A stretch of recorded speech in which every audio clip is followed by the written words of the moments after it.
up, YouTube? It's your girl, Queen Pharaoh, coming to you today with a video. I'm going to do story time today. The story I have for you today, it is a true story. And it was how ridiculously silly I was in high school, thinking that the wrong things were cute. This one is about my crazy high school ex. He was just crazy. Let's start from the beginning, shall we?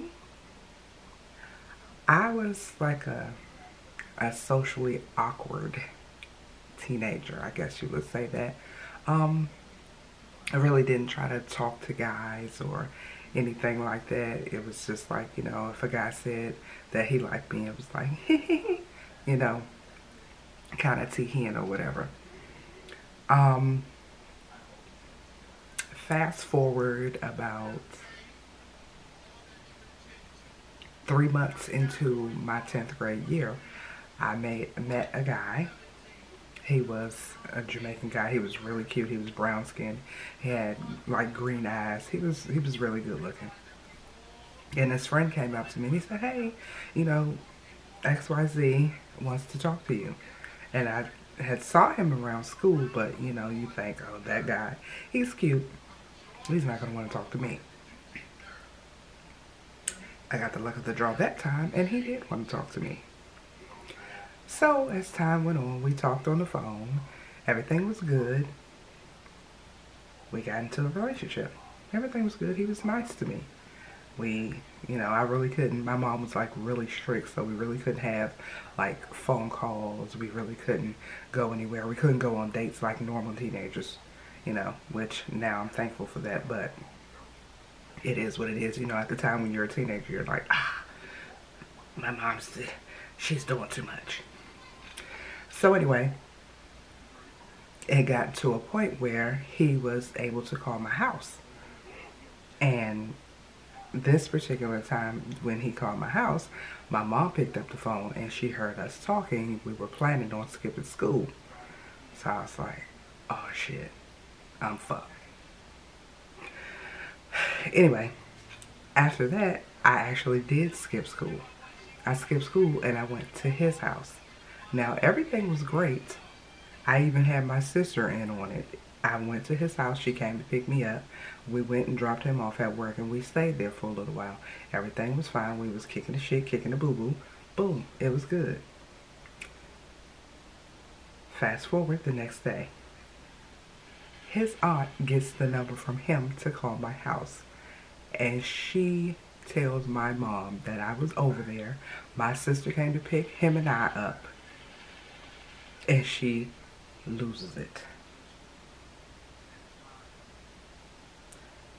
Okay, so after that, then, okay, we're still talking. We're still going to the same school. So then he gets switched to another school so that they can keep us apart. This is where shit gets real. My mother told him that he couldn't talk to me anymore, he couldn't see me anymore, or we had to cease all communication.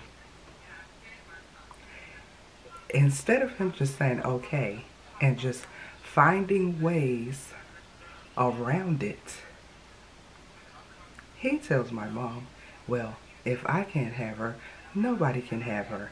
And if you try to stop me from seeing her, I'm going to kill you, her, and everybody in your house. Why the fuck I got to die? I didn't say the shit. She did. I don't want her to die neither, because then I ain't going to have nowhere to live. But I got shit to do, so why you trying to kill me? Anyway, so after he says that, then my parents turned into Fort Knox. They start taking me and picking me up from school like I'm in pre-K or some shit. And it just gets crazier from there. So one night I'm in my room and I'm just asleep, knocked out, slumbering for the gods. And I hear tapping at my window. I don't know whether to get up and tell my parents or to just take a peep. But my window slat was open, so I just kind of peeped down and looked. This Negro is at my window. He done walked about 30 miles from his house to my house in the middle of the night to sneak and come see me just to tell me he loved me. Insert pause. Insert pregnant pause. Who the hell walks 30 miles to tell somebody that you love them? I'm not going to walk 1 mile to tell you that I love you. I'll send your ass an email, a text message, or a pigeon carrier, or a note in the mail. But I'm not finna walk 30 miles to tell you that. I don't let him in. He walks off and goes and sleeps up under my mom's car. I'm afraid. Should I go and tell her? Or should I just not say nothing? Wake up the next morning, he's gone. Okay, cool. I go to school the next day. I'm walking to my class, but comes from behind the stairwell. But I love you. But I love you. Run away with me. What? You don't have no food for me to eat, honey. As much as a fatty as I am, you ain't got enough for me to eat. I'm not going. And your McDonald's check ain't gonna do it. And I'm not eating no McDonald's every day because I don't like McDonald's like that anyway. So, eventually he moves to Florida. He goes crazy. And then I don't hear from him for like years.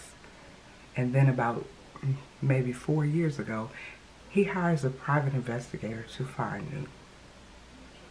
So he calls me and I answer the phone. And he's like, oh, I just love you, and I can't believe that you didn't wait for me and to have kids and all that. Nigga, what am I waiting for? What am I, please tell me what I'm waiting for. Because you went to Florida and then I didn't hear nothing from you, and then I'm just supposed to sit here and wait. Where did they do that at?